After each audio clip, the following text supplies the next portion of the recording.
అల్లూరును దోచుకుంటున్న దొంగలు. అల్లూరును గత కొంతకాలంగా దొంగలు దోచుకుంటూనే ఉన్నారు. తాళ్లాలు వేసిన గృహాలను టార్గెట్గా పెట్టుకుని మనుషులు లేని సమయం చూసి దొంగతనాలకు పాల్పడుతున్నారు. గత 40 రోజుల వ్యవధిలో జరిగిన 9 దొంగతనాలు అల్లూరు ప్రజలను ఉలిక్కిపడేలా చేస్తున్నాయి.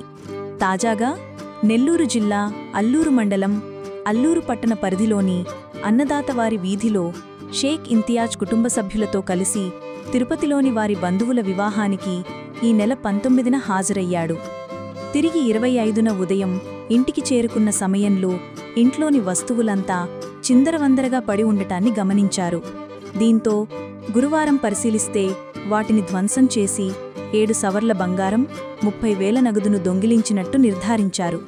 దీంతో అల్లూరు పోలీసులకు సమాచారం ఇవ్వగా ఎస్ఐ శ్రీనివాసులు రెడ్డి సంఘటన స్థలాన్ని పరిశీలించి కేసును దర్యాప్తు చేస్తున్నారు.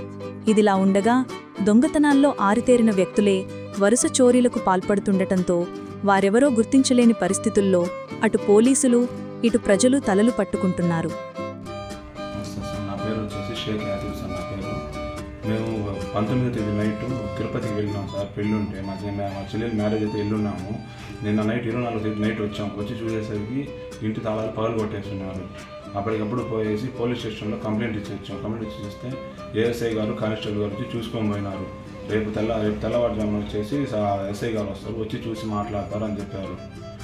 ఇంట్లో వచ్చేసి బంగారం వచ్చేసి 7 సవర్లు బంగారం పోయింది సార్. నగదు వచ్చేసి 30,000 నగదు పోయింది సార్.